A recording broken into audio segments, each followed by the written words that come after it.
Hey there, folks. Welcome to our cozy nook of tales and adventures. Today, like every episode, we're unlocking the doors of imagination to explore new worlds, meet fascinating characters, and experience unique emotions. I promise to take you on an unforgettable journey through the power of words. So, get comfy, grab your favorite drink, snuggle into that perfect spot, and get ready to lose yourself in a new story. Leave the outside world behind for a while and dive with me into the depths of storytelling. If you enjoy our content and want to support the channel, consider hitting that subscribe button and giving the video a thumbs up. Now, without further ado, let's dive into today's story. The ancient towers of Minas Tirith no longer gleamed in the morning sun. Their once pristine white stone had grown dull, as if the very magic that had sustained them for millennia was seeping away. Gandalf the Grey stood atop the highest tower, his weathered hands gripping the cold stone battlements, watching as another wizard's light flickered and died in the distance. It had been happening with increasing frequency over the past year, the fading of magic. Like stars winking out one by one in an ever-darkening sky.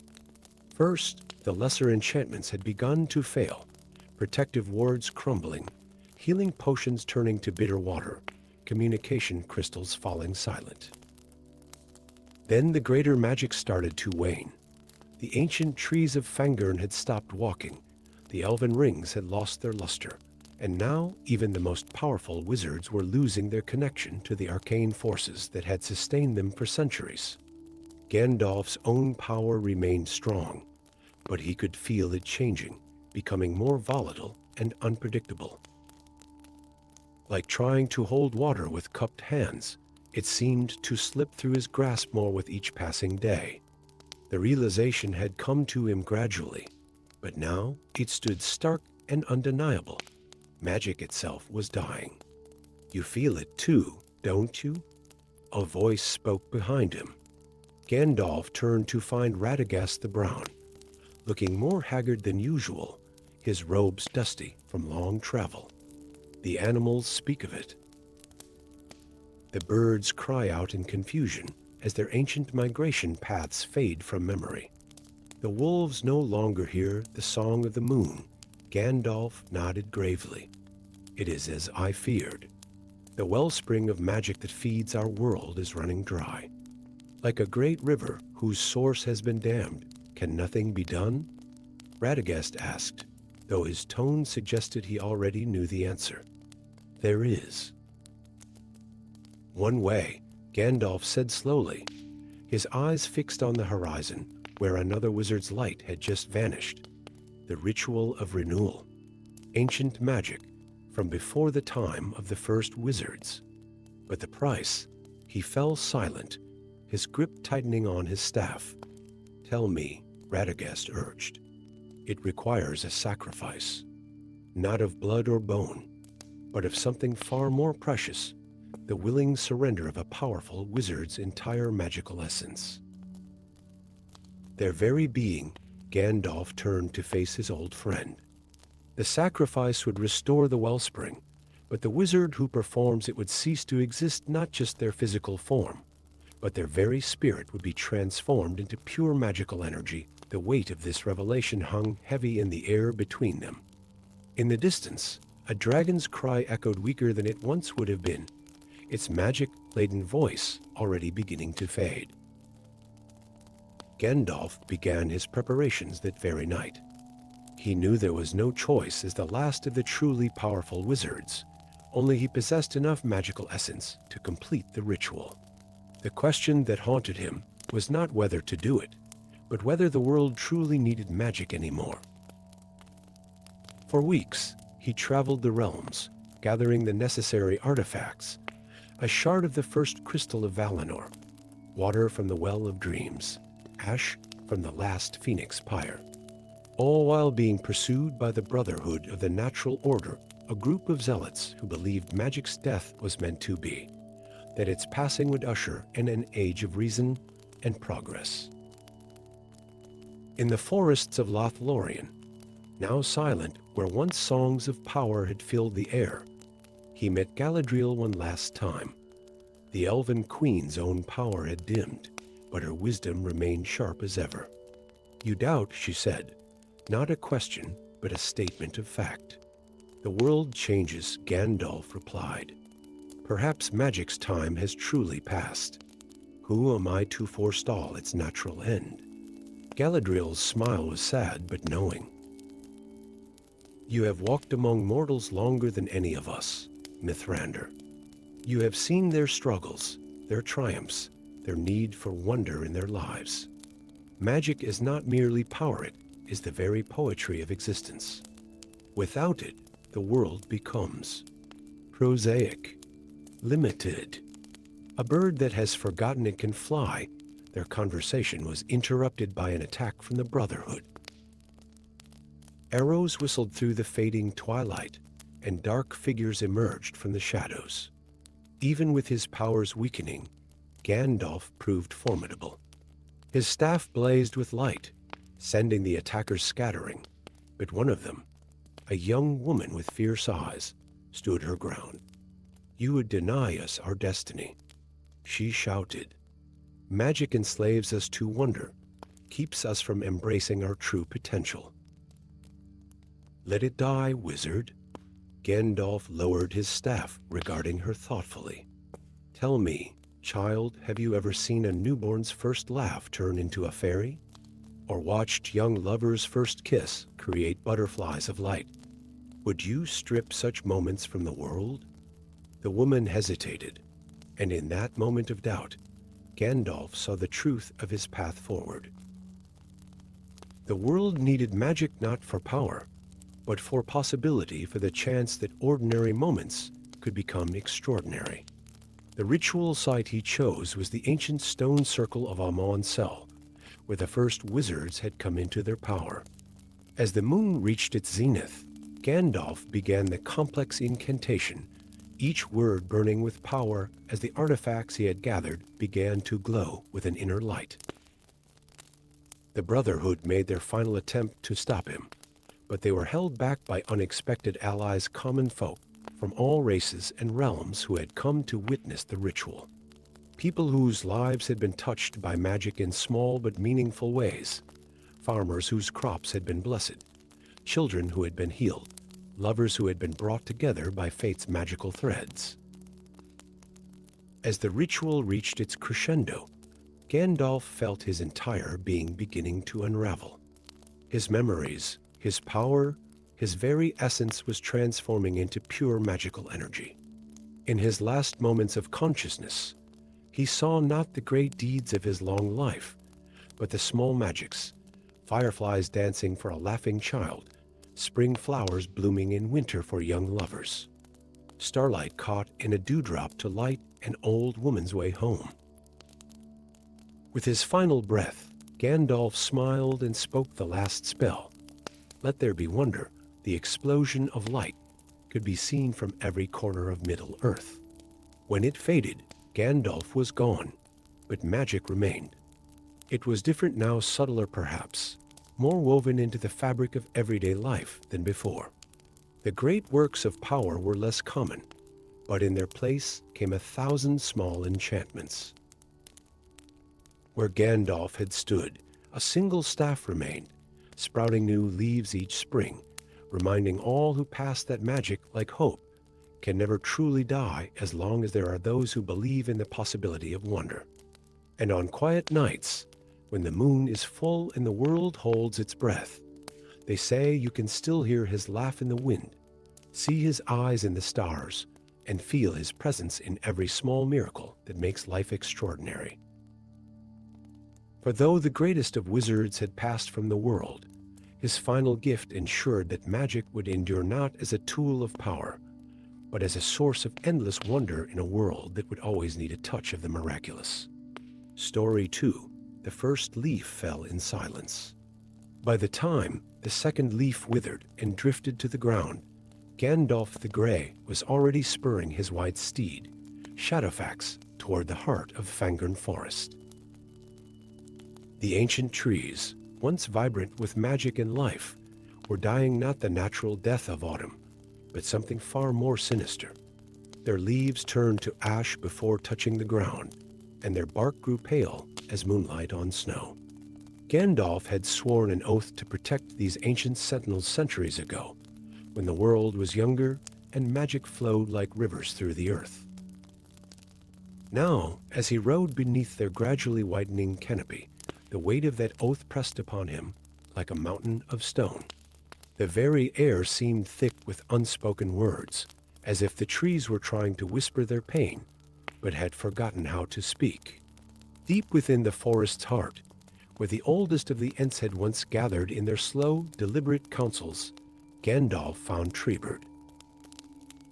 The ancient shepherd of the forest stood motionless, his bark like skin growing increasingly pale, his eyes usually bright with the green fire of life now dulled to the color of winter moss. Young Gandalf, Treebird's voice creaked like ancient timber in a storm. The forest. It fades.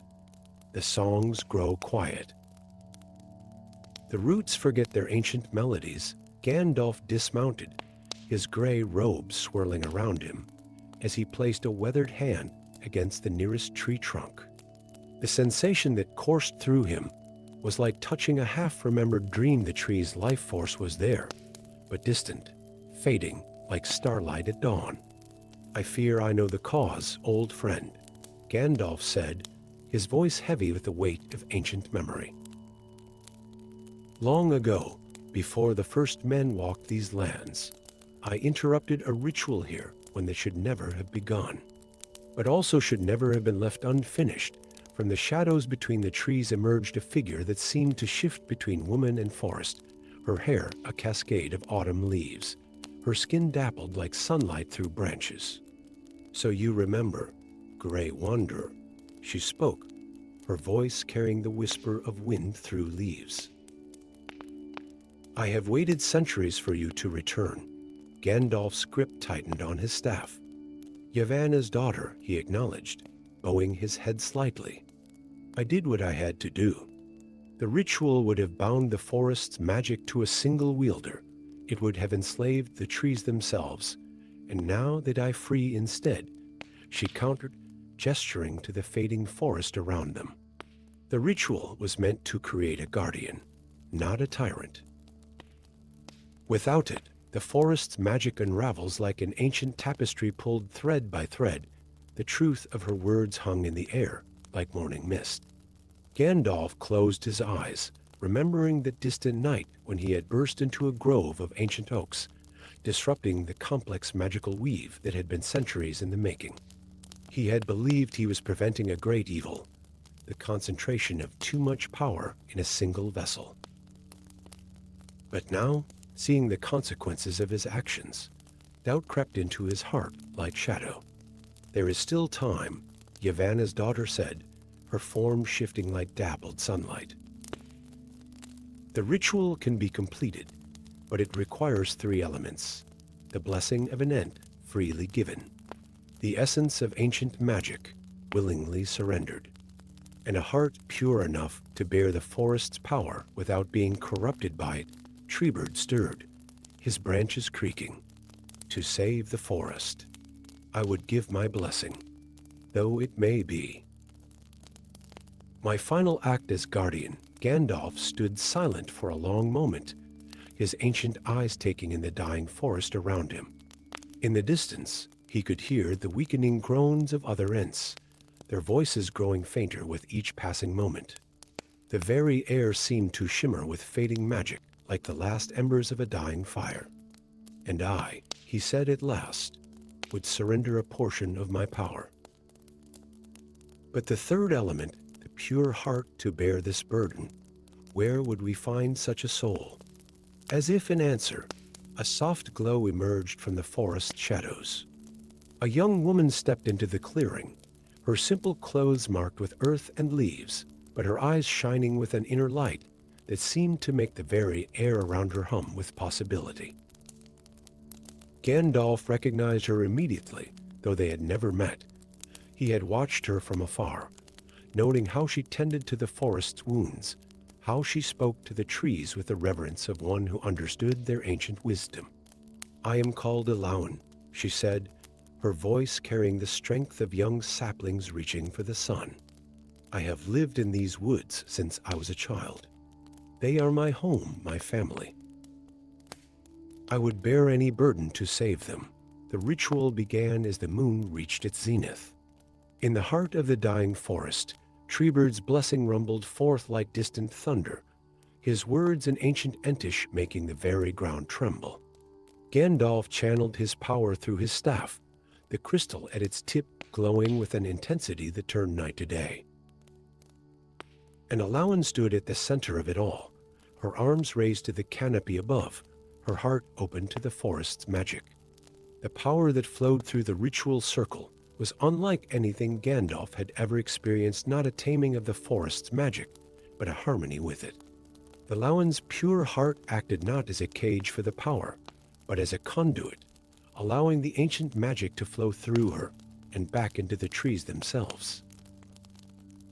As the ritual reached its crescendo, color returned to the forest like a wave of spring washing away winter. Leaves regained their vibrant greens, bark darkened with renewed life, and the air itself seemed to sing with restored magic. Treebird's eyes blazed once more with their ancient fire, and throughout the forest, the voices of the Ents rose in a chorus that hadn't been heard in an age. Elaun emerged from the ritual transformed not by power's corruption, but by wisdom's touch. Her eyes now held the deep green of ancient forests, and leaves sprouted from her hair when she smiled. She had become something new, neither fully human nor fully forest, but a bridge between worlds. Gandalf watched as she walked among the trees, each step bringing forth new growth, each touch awakening ancient memories in the forest's heart. He realized then that his interruption of the ritual centuries ago had not been a mistake, but rather part of a longer path, one that had waited for the right heart to complete it. As dawn broke over the renewed forest, Gandalf prepared to depart, knowing his part in this tale was complete. The forest had found its guardian, one who would protect its magic not through dominance, but through love. "The forest whispers again," Elaun said as she bid him farewell, her voice carrying the rustle of countless leaves. "But now it speaks of hope," and as Gandalf rode away on Shadowfax, the ancient trees of Fangorn stood tall once more, their magic renewed and transformed, their whispers carrying tales of rebirth and redemption through the ages to come. Story 3. The first ripple in time appeared like a shimmering mirage above the white towers of Minas Tirith. Gandalf the Grey stood in his chamber in the city's highest level, his weathered hands frozen in mid-gesture, as he watched past and present blur together like watercolors in the rain. Through the temporal distortion, he glimpsed knights of old riding alongside modern guards, their armor shifting between styles with each passing moment. Something was wrong with time itself. The delicate threads that kept different eras separate were unraveling. Only Gandalf, keeper of ancient memories and guardian of time's proper flow, could perceive the full extent of the chaos. The very fabric of reality was beginning to fray at its edges, and different ages were bleeding into one another like ink spilled across parchment. In the marketplace below, merchants from a century ago haggled with customers yet to be born. Children played games that wouldn't be invented for generations alongside games long forgotten. The air itself seemed to shimmer with temporal instability, carrying the echoes of songs, both ancient and unwritten. "So, you see it too," the voice came from behind him, familiar yet different, older, wearier. Gandalf turned to find himself face to face with himself. An older version, his robes white instead of gray, his eyes carrying the weight of countless additional years. "This is most unusual," Gandalf the Grey muttered, studying his future self with keen interest. "The barriers between time streams should be impenetrable." "They should be," Gandalf the White agreed, leaning heavily on his staff. Yet here we are, and we are not alone, as if summoned by his words. A third figure stepped through a temporal tear that opened like a wound in the air. Younger version of himself, clad in blue. His beard shorter and darker. His eyes bright with the enthusiasm of youth. The convergence has begun, the youngest Gandalf said, his voice carrying an urgency the others felt in their bones. We must act quickly, or all of time will collapse into a single point. Together, the three versions of Gandalf began to piece together the puzzle. Each brought knowledge from their own era, the youngest with his recent discovery of ancient texts about temporal magic, the gray with his deep understanding of the present's delicate balance, and the white with his hard-won wisdom about the consequences of tampering with time's flow. Their investigation led them to a shocking discovery. In the depths of Moria, they found a chamber that existed in all times simultaneously.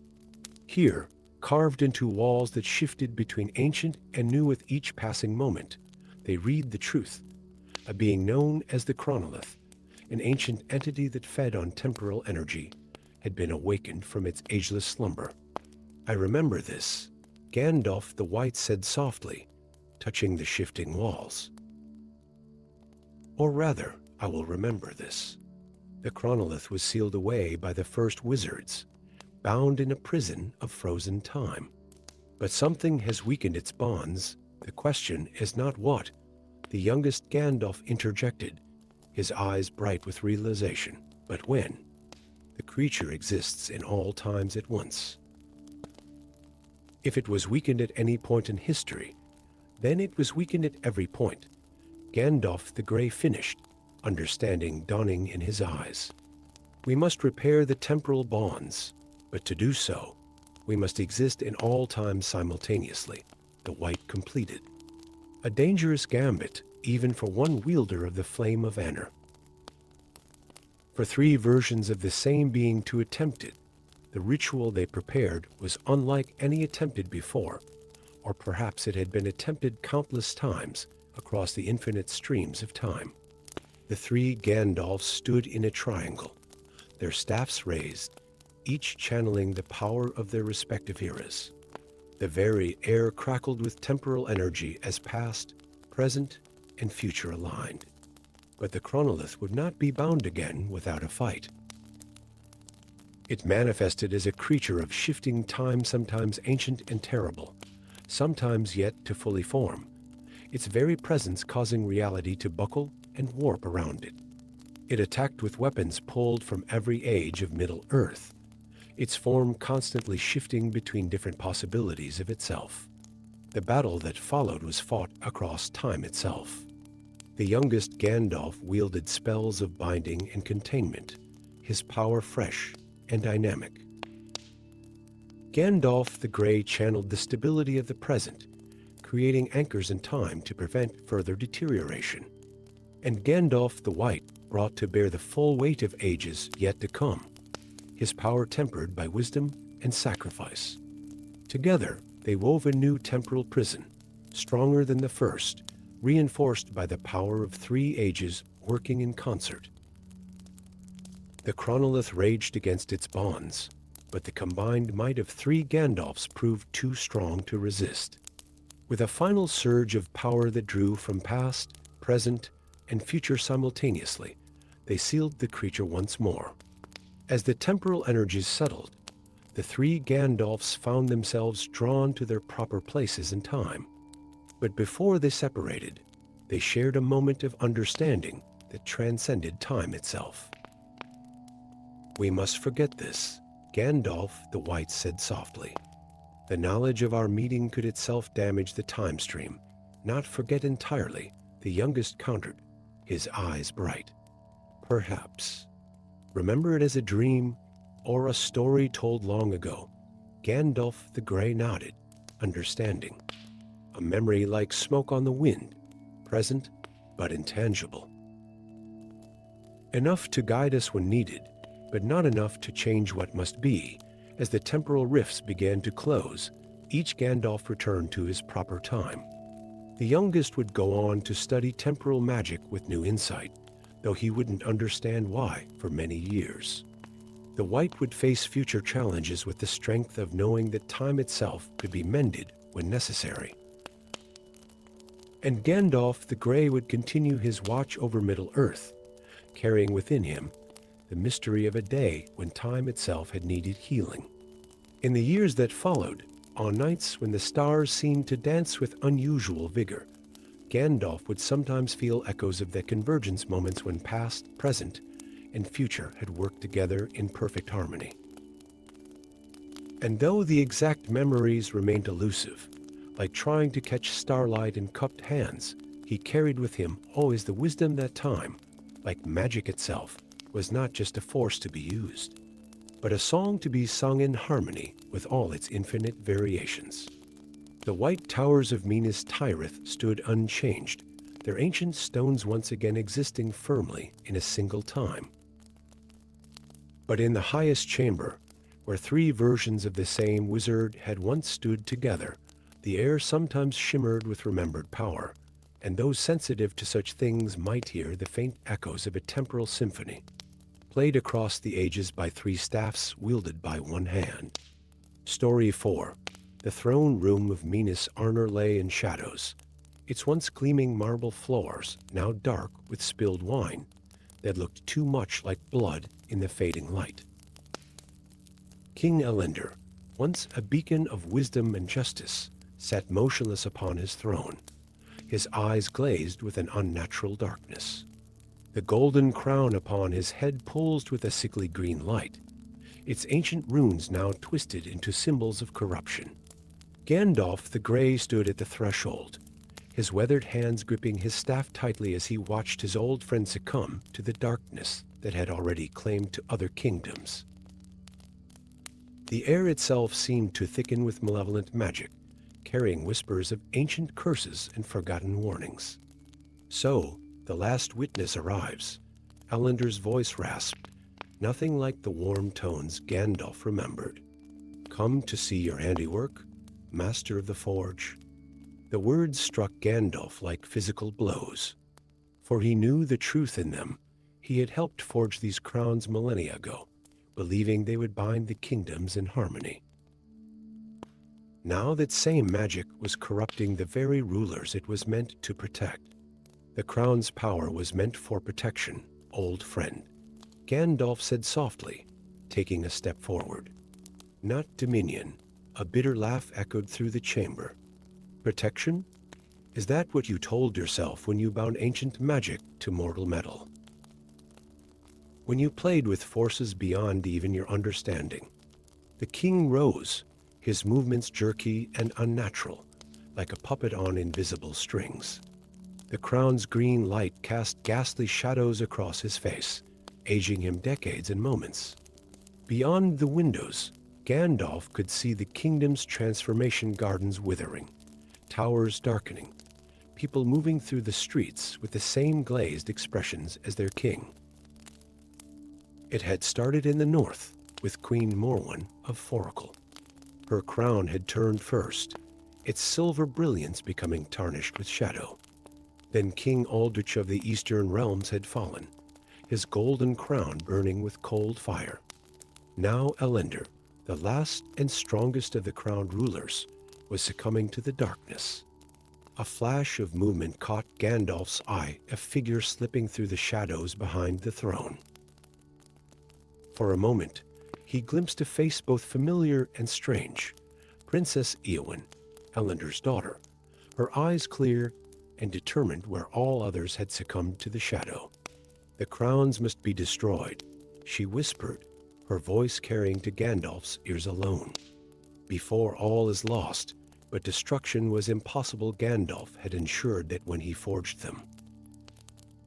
The crowns could only be unmade by the same process that had created them, in the same sacred forge with the same pure intentions. And that forge lay in the depths of the Shadowspine Mountains, in halls now corrupted by darkness. The answer came to Gandalf suddenly, as he watched Eowyn's untainted spirit shine in the growing darkness. The crowns had been forged with pure intentions, But perhaps their unmaking required something even more powerful. Pure love, the kind that would sacrifice anything to save those it held dear. "You are not alone in this fight, princess," came a voice from the shadows. A figure stepped forward, Sir Denethor of the Night Watch, his black armor bearing the marks of many battles, his eyes holding a flame of defiance against the darkness. He had been trailing Gandalf, the wizard realized, watching and waiting for this moment. The pure heart that could unmake what pride has wrought, Gandalf murmured, understanding dawning. He turned to Eowyn, seeing her in a new light. "You've remained untouched by the crown's influence, not by chance, but by design. The same magic that corrupts those who seek power flows around those who would sacrifice it willingly." The journey to the Shadowspine Mountains was perilous. The corruption spreading from the crowns had awakened ancient evils in the deep places of the world. Shadow wraiths haunted their path, while corrupted beasts stalked them through blighted forests. But Eowyn's determination never wavered, and Denethor's sword never failed to find its mark when danger threatened. In the depths of the mountains, they found the forge exactly as Gandalf had left it centuries ago. The sacred fires still burned, fed by magic older than the world itself. But the chamber was no longer a place of creation. Darkness had twisted it into something malevolent, with shadows that moved of their own accord and whispers that promised power beyond imagination. Here, Gandalf faced his greatest trial. To unmake the crowns, he would have to admit to their creation's fundamental flaw, not in the magic itself, but in the pride that had led him to believe he could bind such power safely. Each crown had to be unbound separately, and with each unleashing of power, the darkness fought back with increasing fury. Queen Morwen's crown was the first to be unmade, its silver melting away to reveal the pure magic within.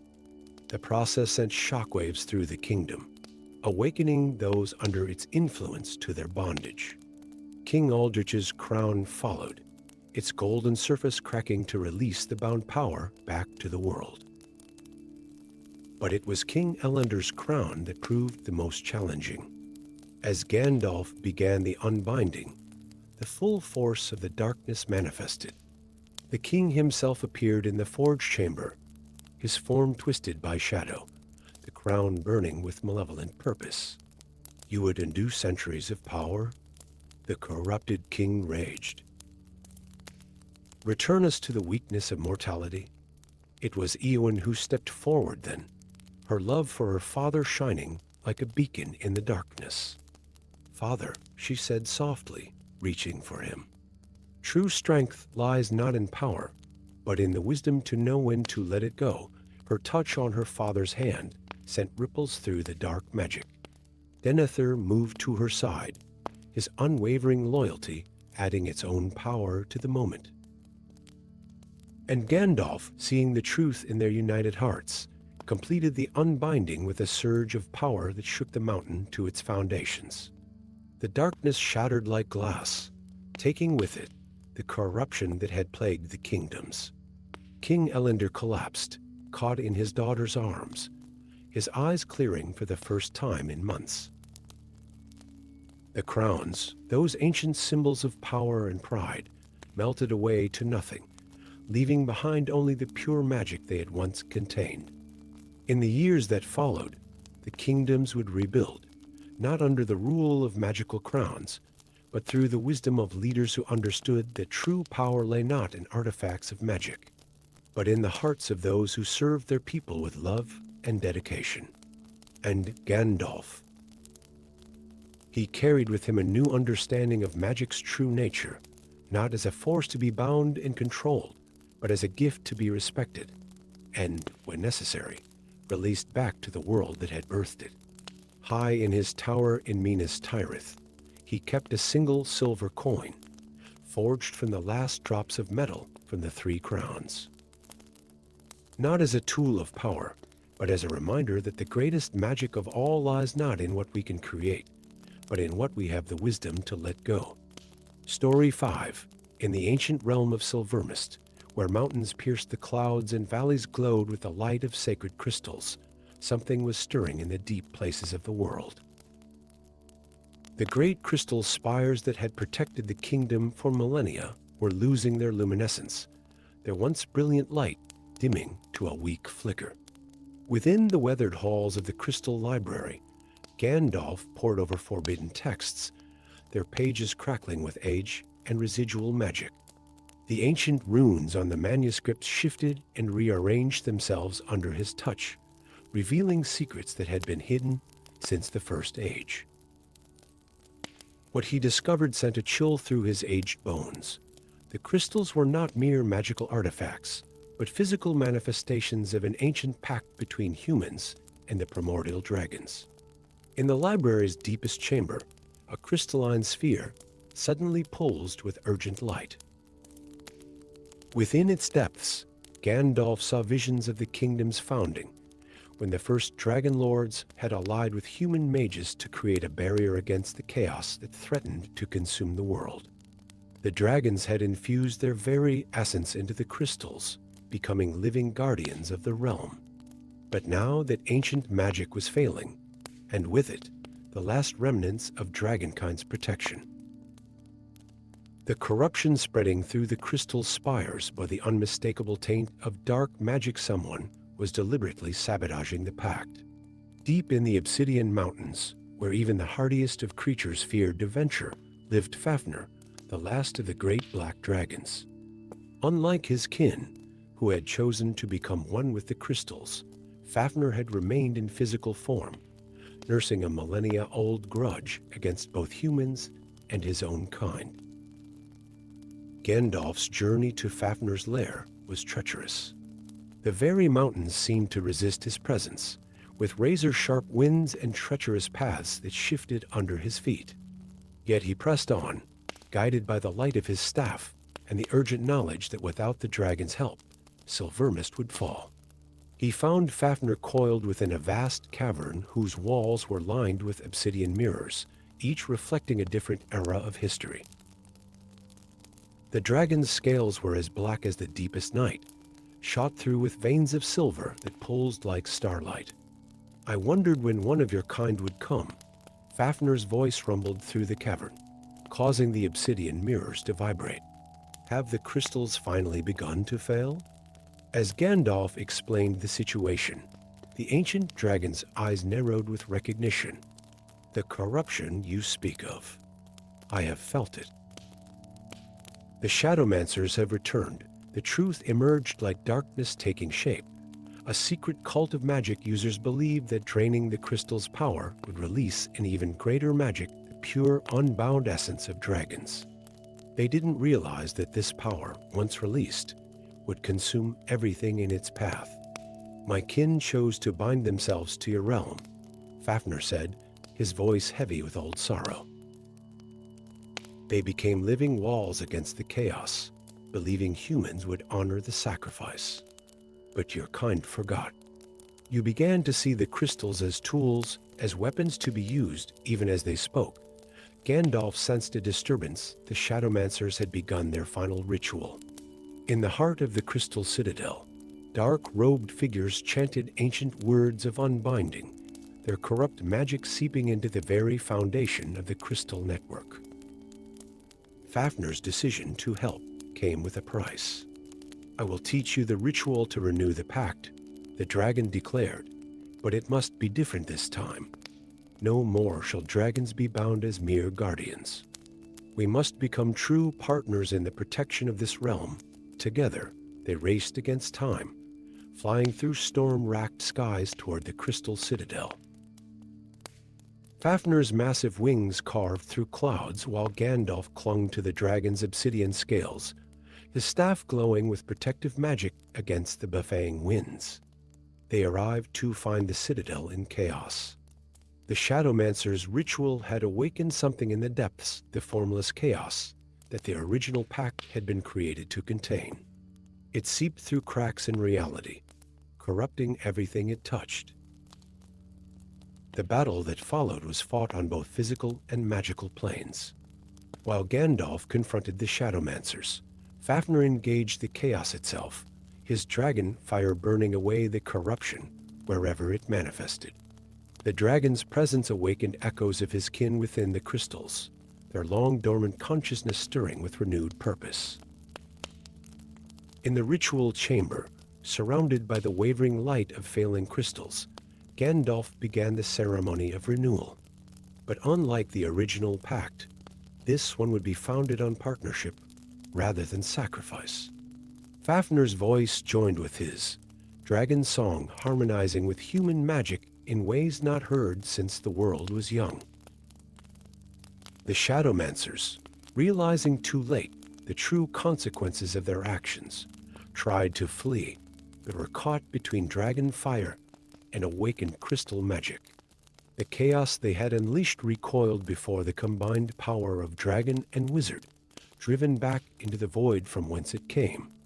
As the new pact took hold, the crystal spires transformed. Their light was no longer just the cold brilliance of bound magic, but held the warm, living pulse of dragon fire. Fafnir's essence merged with the crystal network, not as a prisoner, but as a conscious guardian who maintained his physical form. The change rippled throughout Silvermist. The barrier protecting the realm became stronger than ever, but also more alive. Dragons of light could sometimes be seen flying between the crystal spires, their forms shimmering between physical and crystalline states. The mountains themselves seemed to breathe with ancient power. In the days that followed, Gandalf helped establish a new order of crystal keepers, humans and dragons working together to maintain the balance. The Crystal Library was open to all who wished to learn, its secrets no longer hidden, but shared in the spirit of partnership. Before departing, Gandalf stood atop the highest crystal spire with Fafnir. The dragon's physical form shimmered with crystalline light, while the surrounding crystals pulsed with dragon fire. Below them, Silvermist glowed with renewed vigor, its valleys and mountains illuminated by the harmonious blend of human and dragon magic. Perhaps, Fafnir mused, his voice carrying both ancient wisdom and new hope, this is what my kin envisioned all along, not eternal guardianship, but eventual understanding between our kinds. Gandalf nodded, knowing that sometimes the greatest magic comes not from power or sacrifice, but from the willing partnership of different beings working toward a common good. As he left Silvermist, the crystal spires blazed with new light, their glory a testament to the power of trust and cooperation between the most unlikely of allies. Story 6. The ancient trees of Ironheart Forest stood like silent guardians, their massive trunks wider than castle towers, their canopy so dense that only occasional rays of sunlight penetrated to the moss-covered ground below. At the heart of this primeval realm stood the great tree, a colossus that dwarfed its mighty neighbors, its bark shimmering with veins of silver magic that pulsed like living quicksilver. But now those silver veins had begun to darken, and the forest song, a melody that had played in the hearts of all living things since time immemorial, was fading into dissonance. It was this disturbing change that had drawn Gandalf back to Ironheart after decades away, his return heralded by the whispers of worried woodland creatures and the restless stirring of ancient spirits.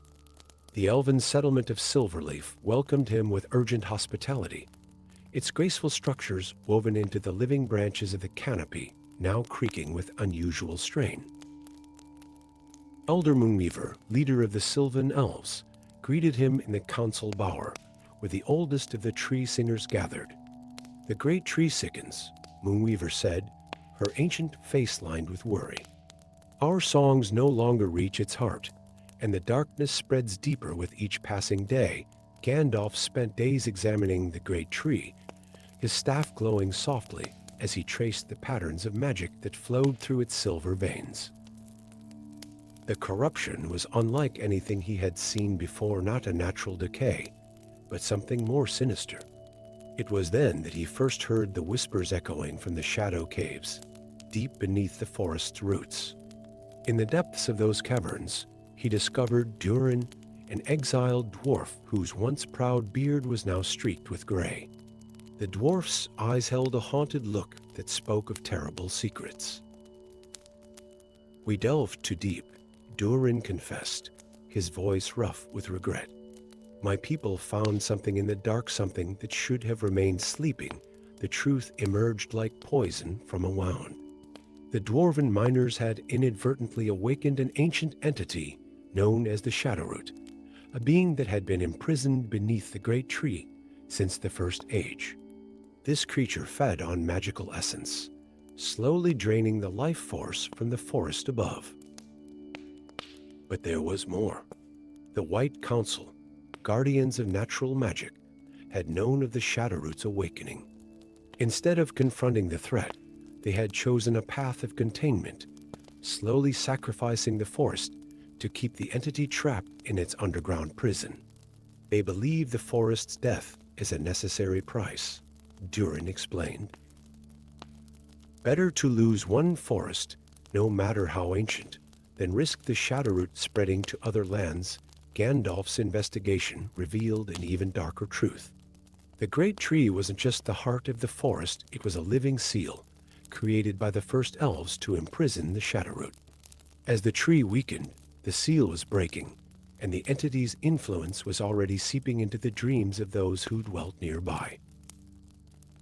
The wizard found unexpected allies among the forest's inhabitants.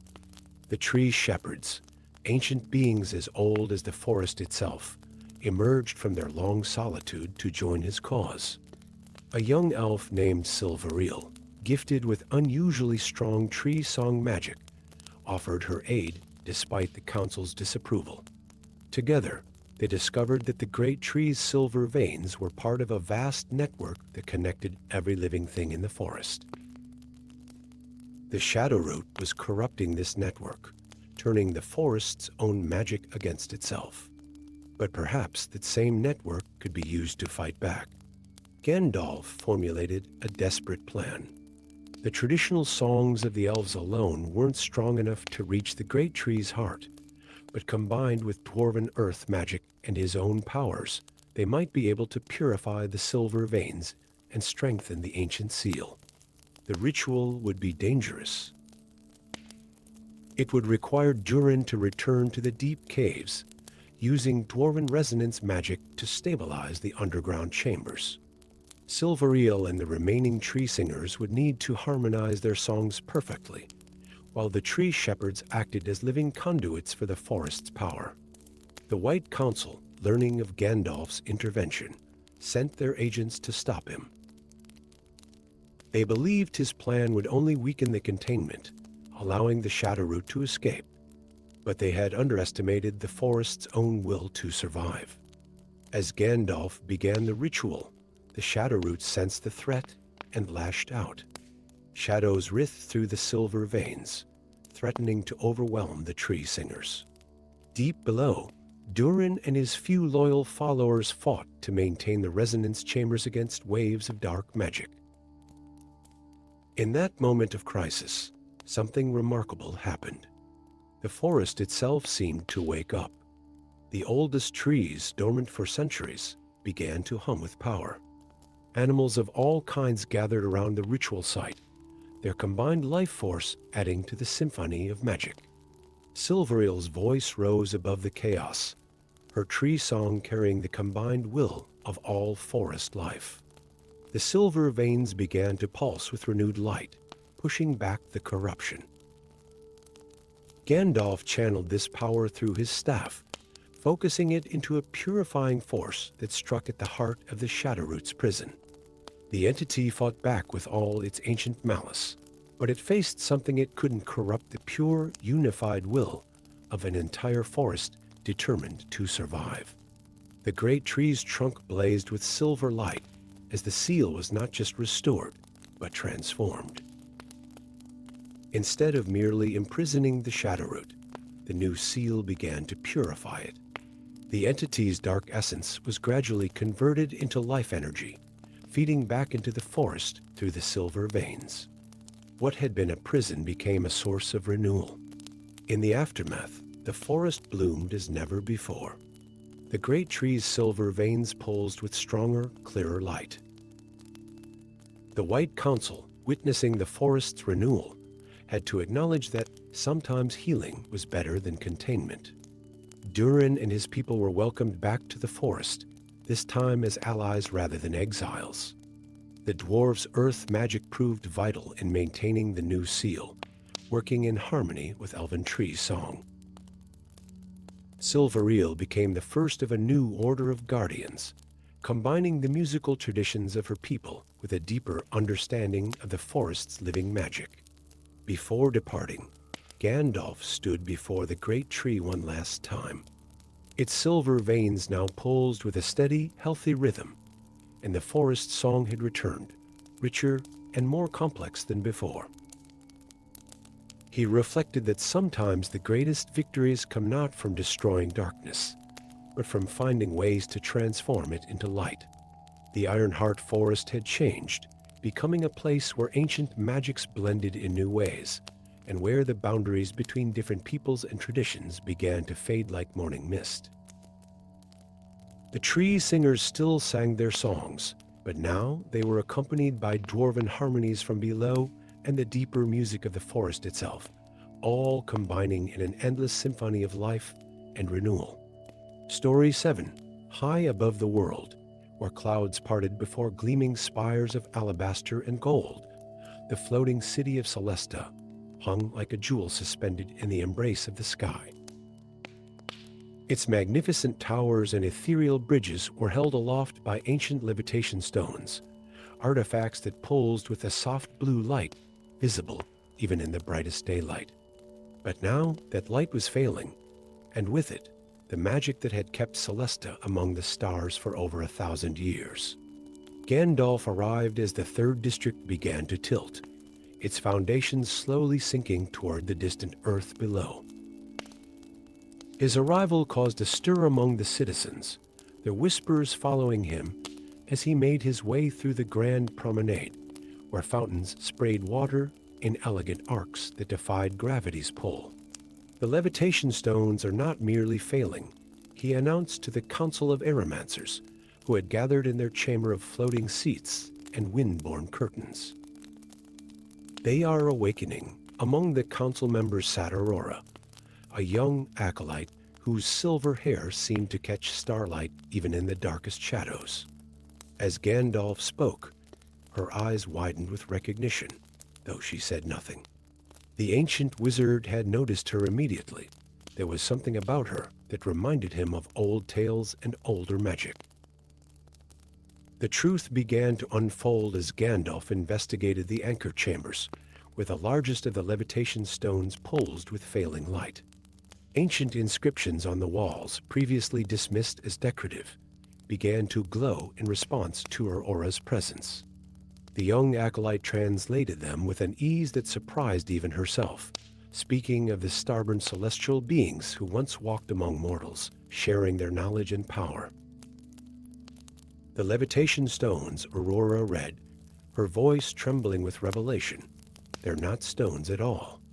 They're sleeping stars given physical form, but they were not alone in this discovery. The Crimson Circle, a secretive order of magic hunters led by the ambitious Magister Thane, had long sought the source of Celesta's power. When they learned of Aurora's connection to the stones, they marked her as the key to unlocking their true power. The attack came at twilight. Crimson-robed figures wielding dark crystals that drained magic from the air itself stormed the anchor chambers. Gandalf and Aurora fled through the labyrinthine undercity of Celesta, where maintenance crystals cast long shadows and the wind whispered secrets in forgotten languages. In their flight, Aurora's true nature began to manifest. Starlight danced at her fingertips unbidden, and her feet occasionally left no footprints, as if she were walking on air itself.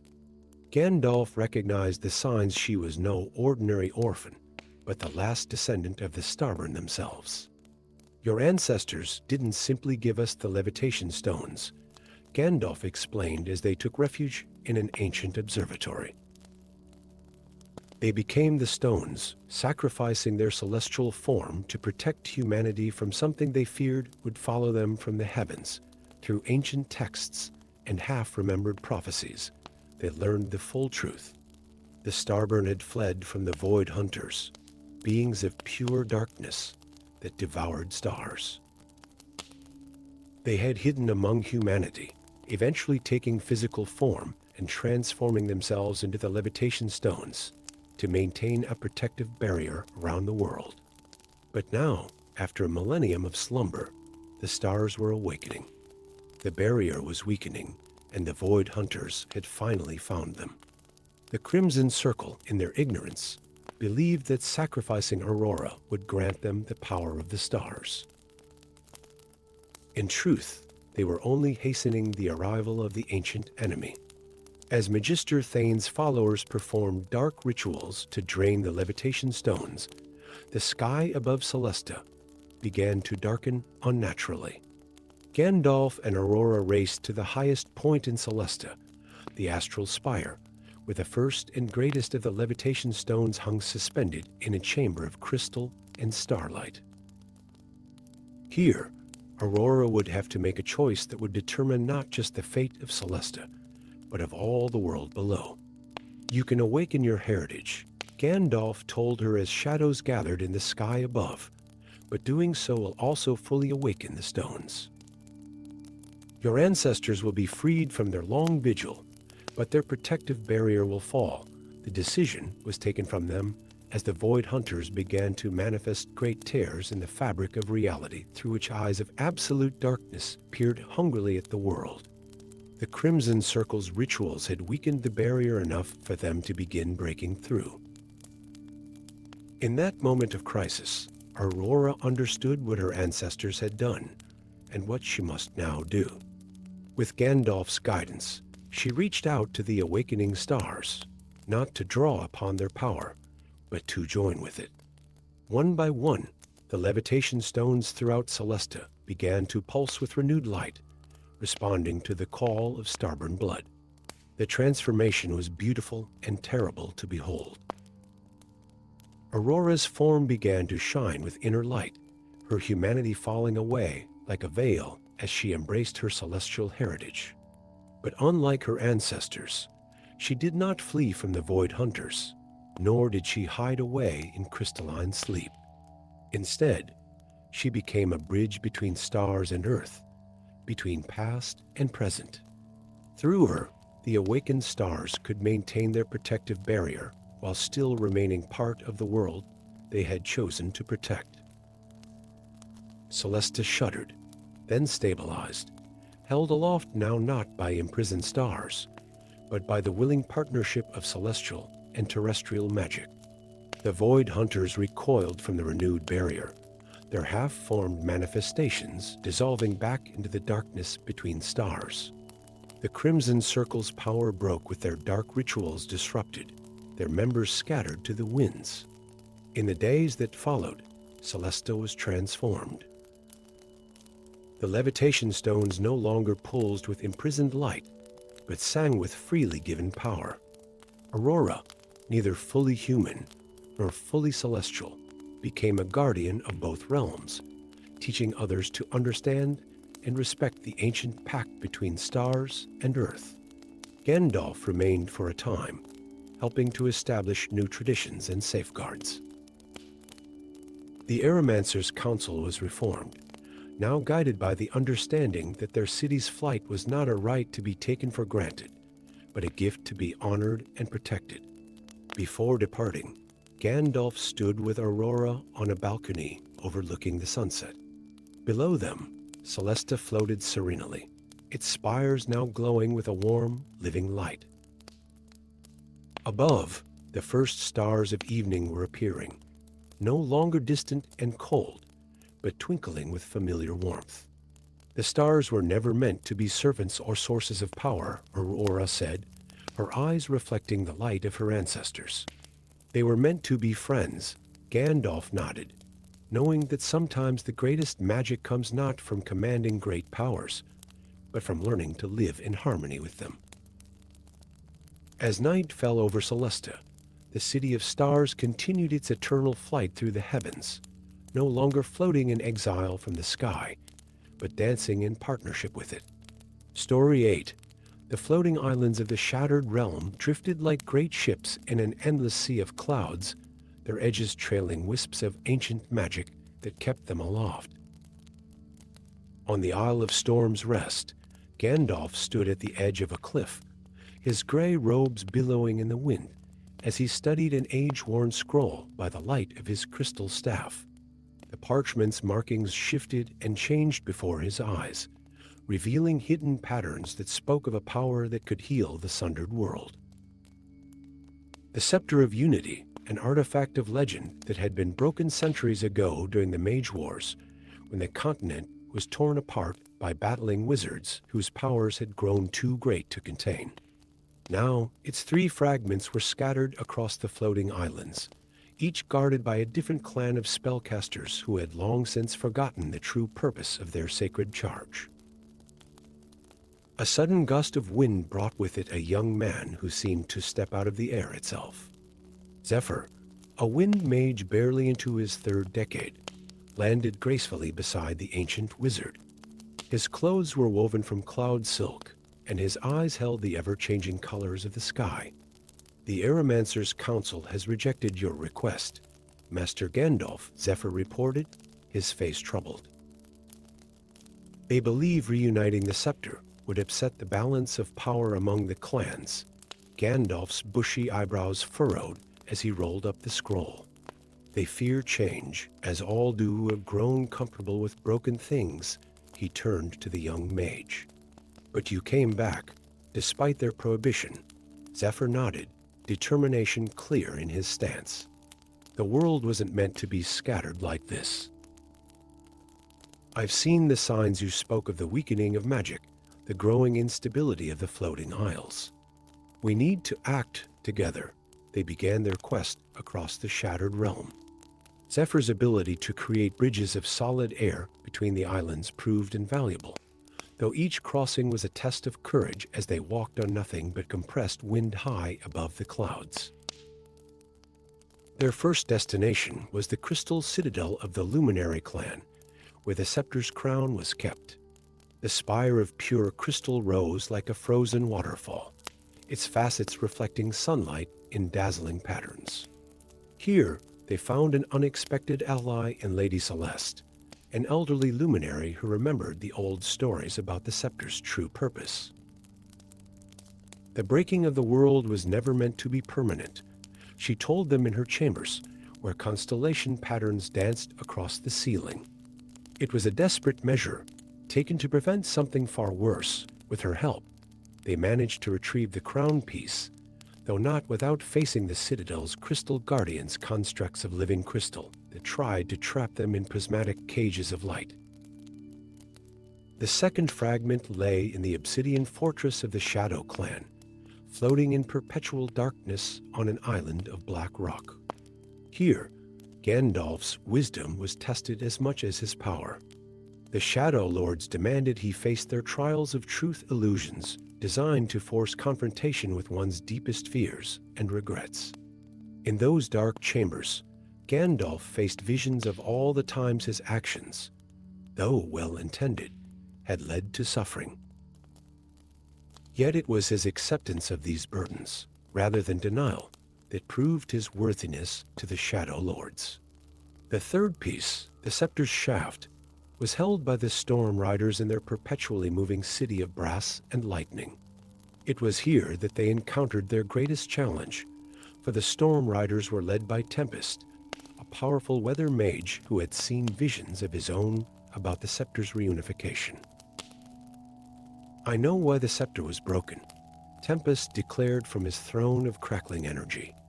Malachi the World Shaper sought to use it to remake reality itself, to force all lands and peoples under his dominion. Even divided and scattered, our realm is better than submission to such tyranny. But Malachi is not gone, Gandalf revealed, his voice carrying over the constant rumble of thunder.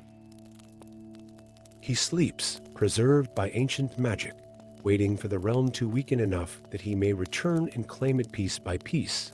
This truth, confirmed by Tempest's own visions, finally convinced the Storm Riders to relinquish their fragment. But as Gandalf began the ritual to reunite the scepter, dark energy crackled across the sky. Malachi had awakened, drawn by the power of the reuniting artifact. The World Shaper appeared as a figure of swirling darkness and crackling power, his form massive against the clouded sky. The time has come to finish what I began. His voice boomed across the floating islands. This fractured realm will be whole again under my rule. The battle that followed was legendary, even by the standards of the Shattered Realm. Malachi's dark magic sought to corrupt the very forces holding the islands aloft. Zephyr's wind bridges became crucial as they evacuated citizens from islands that began to crack and fall. Gandalf stood at the heart of Storm Rider City, completing the ritual to reunite the scepter, even as Malachi's powers battered against his defenses. The three fragments drew together, light and shadow swirling around them as ancient magic awakened. In the final moment, as Malachi launched an assault that would have shattered the floating islands completely, Gandalf raised the restored scepter of unity. Its power reached out across the realm, not just to the islands, but to the very magic that had been torn asunder centuries ago. The healing of the world was not what anyone had expected. The islands did not crash together, but began a slow, graceful dance of reunion. New bridges of solid light formed between them, creating a network of connections that would take years to complete. The magic that had been scattered and weakened began to flow properly again, strengthening the bonds between all things. Malachi, his power built on division and dominance, found himself unable to maintain his form in a world growing more unified by the moment.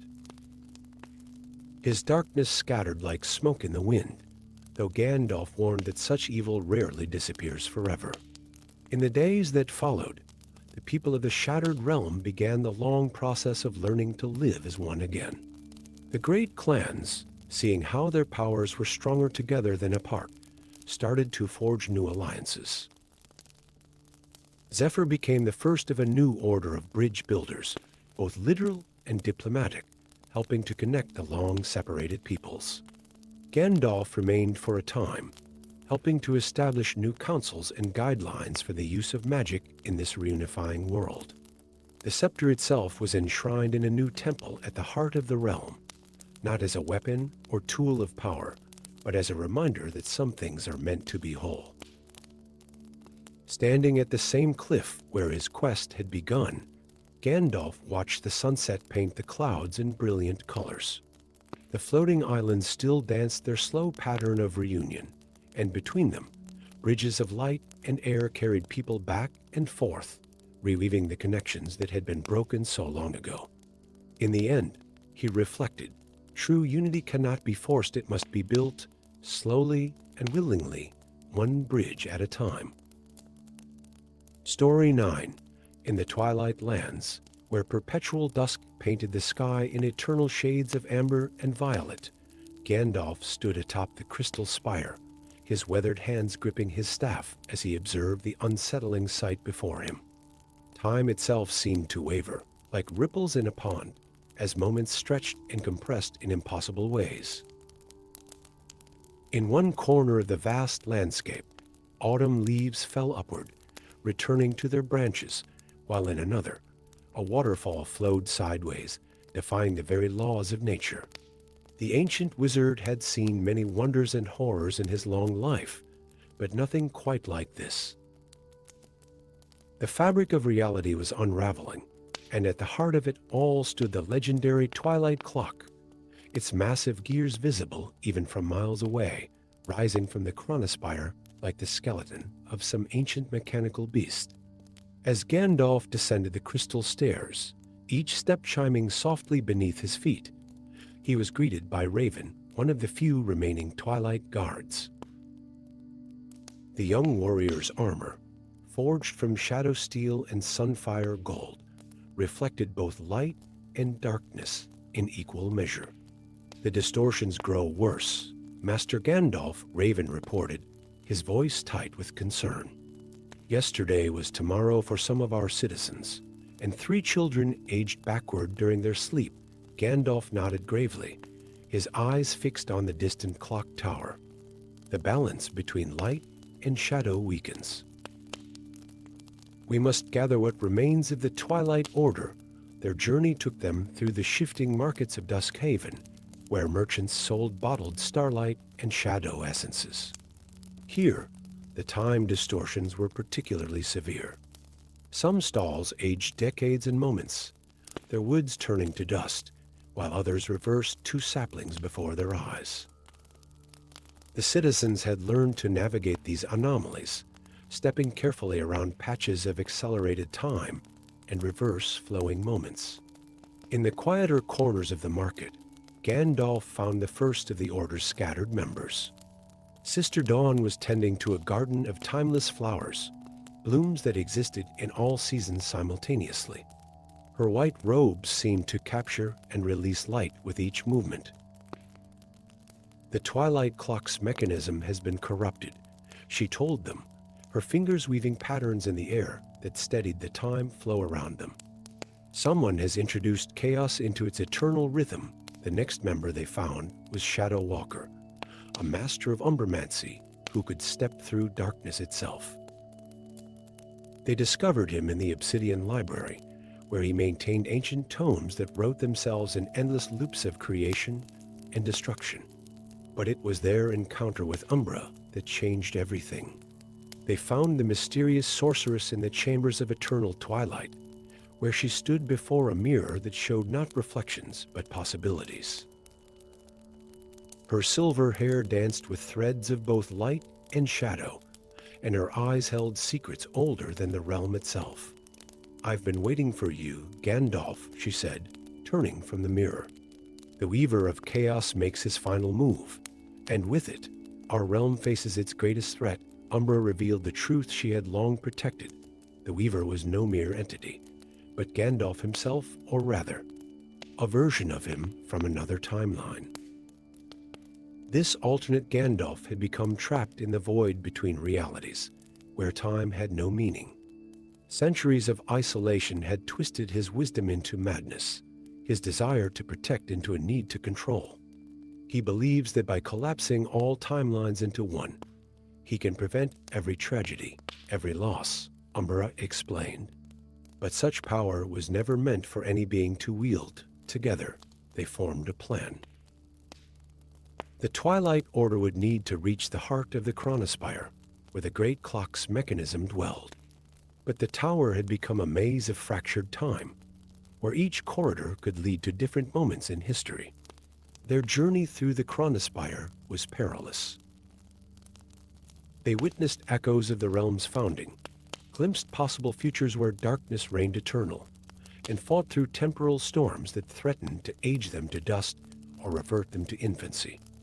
Shadow Walker scouted ahead through the shadows, while Sister Dawn's light magic helped stabilize the time fluctuations around them. Raven protected their flanks from temporal phantoms, beings caught between moments that attacked anything that still existed in linear time. Finally, they reached the clock's heart, where the Weaver awaited them. The sight of him struck Gandalf to his core. It was like looking into a dark mirror. This other version of himself wore robes of shifting chronometric energy, his staff crackling with power stolen from countless collapsed timelines. "Have you come to assist me, brother?"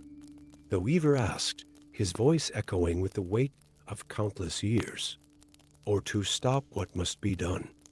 "We share the same beginning," Gandalf replied, raising his staff, "but our paths have diverged. What you seek to create would be a prison, not salvation." The battle that followed was unlike any in the history of the Twilight Lands. Spells of light and shadow intertwined with the very fabric of time. The Weaver commanded temporal energy with devastating effect, aging portions of the chamber to dust while reverting others to their raw elements. But he had not counted on the unity of the Twilight Order. While Gandalf matched him spell for spell, Sister Dawn and Shadow Walker wove their opposing magics together, creating a barrier of perfect twilight.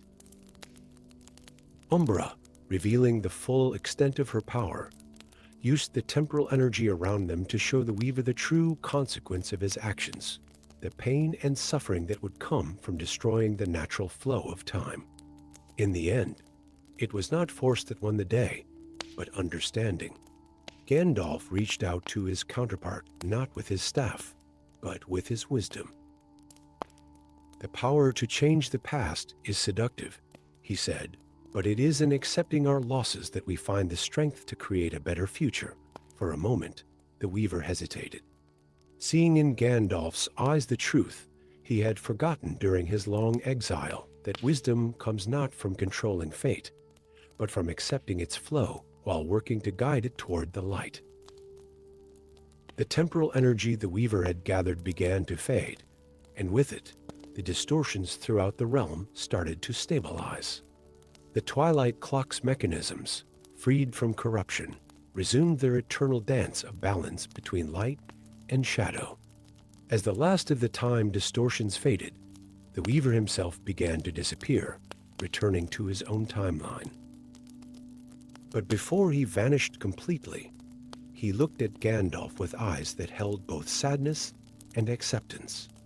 "Guard well the twilight," he whispered, "for in the balance between light and shadow lies the truth of all things." In the days that followed, the Twilight lands began to heal.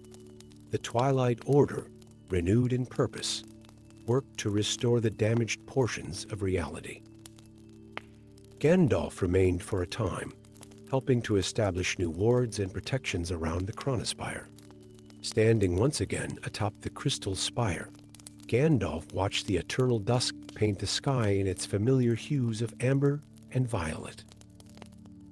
The Twilight Clock's steady rhythm echoed across the land, a reminder that even in a realm of eternal twilight, time flows ever onward, carrying with it the hopes, dreams, and wisdom of all who dare to guard the balance between light and shadow. Story 10. The Crystal Caves of Moria had never known silence. Even in their darkest hours, they had hummed with the resonance of ancient magics. But now they sang with a different tone, a discordant melody that made Gandalf's weathered hands tighten around his staff as he descended into their depths. The crystals that had once shone with pure white light now pulsed with an ominous crimson glow, their surfaces crackling with untamed energy. 3 days ago, he had felt the first tremor, not in the earth, but in the fabric of reality itself. The veil between worlds was thinning, and through its weakening barriers, he could hear them. Primordial dragons, ancient beings of such terrible power that they had been sealed away at the dawn of time. Now they sought to return, and the crystal caves held the last portal through which they might emerge. "You should not have come alone, old friend," a familiar voice echoed through the chambers. From the shadows emerged Vorax, once Gandalf's most promising apprentice, now corrupted by the very powers he had sought to control. His once noble features were marked with scales that gleamed in the crystal light, his eyes burning with an inner fire that spoke of draconic influence. "And you should not have betrayed everything we stood for," Gandalf replied, his voice heavy with sorrow. "The dragons were sealed away for a reason, Vorax. Their return would mean the end of all we know." Vorax laughed, the sound rippling through the crystals around them. "The end of the old world, perhaps. But imagine the power we could wield with them as allies.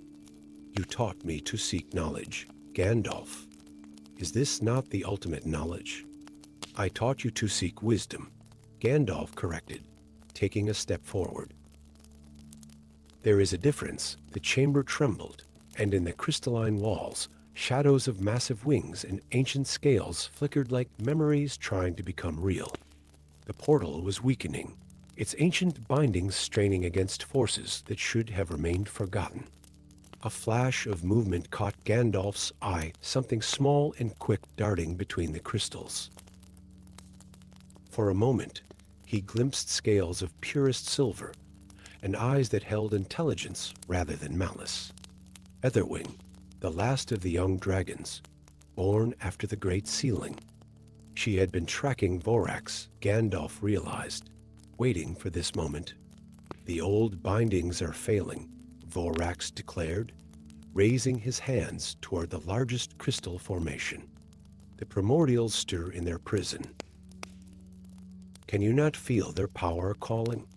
Indeed, Gandalf could feel it, the ancient magic pulsing like a heartbeat about to burst. But he also felt something else, something Vorax in his corruption had forgotten. The reason the dragons had been sealed away was not their power, but their inability to understand the delicate balance of the world they sought to rule. "There is still time to undo this," Gandalf offered, even as he began weaving a subtle spell with his free hand. "Remember who you were, Vorax.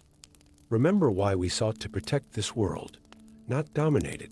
For a moment, something flickered in Vorax's dragon-touched eyes, a memory of the young man who had once studied the stars with such wonder. But then the corruption surged, and his features hardened.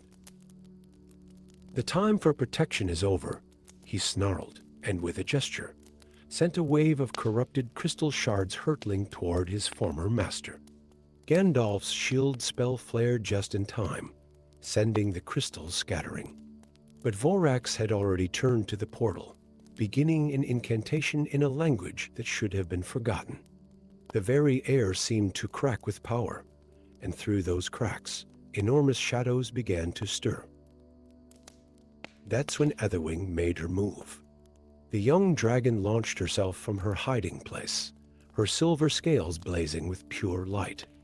She was tiny compared to the shadows of the primordials, but she carried something they had lost ages ago, the ability to adapt, to learn, to understand the world as it had become. "Now, Gandalf," she called out telepathically. "The crystals, they're not just a portal, they're a mirror. Show them what they've become." Understanding flashed through Gandalf's mind. With a swift motion, he slammed his staff into the ground, channeling power into the crystal chamber. The red glow suddenly shifted, turning the walls into perfect mirrors that reflected not just light, but truth itself. The primordials, pushing through the weakening portal, saw themselves not as they remembered mighty rulers of a younger world, but as they had become, beings of destruction, corrupted by their own power, unable to exist in a world that had grown beyond their understanding.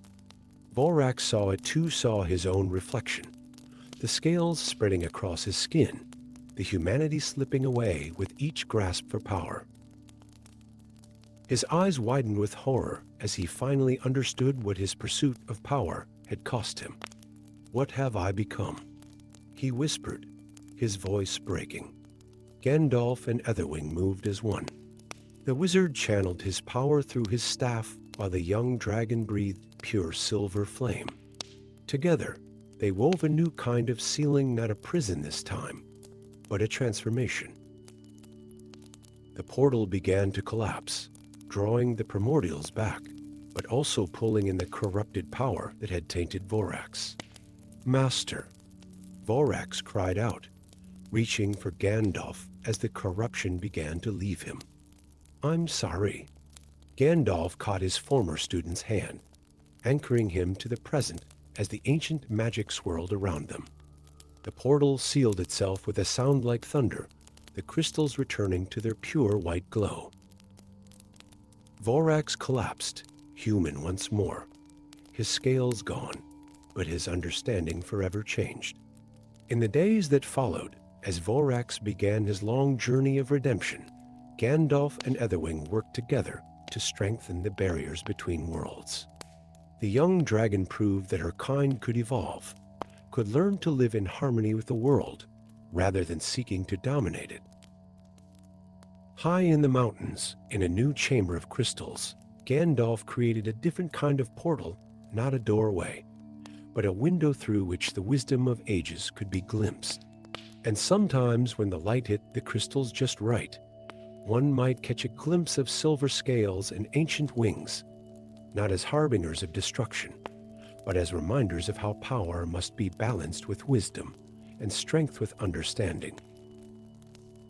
For in the end, Gandalf reflected, the greatest magic lay not in controlling ancient forces, but in learning to live in harmony with them, understanding that even the mightiest beings must adapt or fade into legend.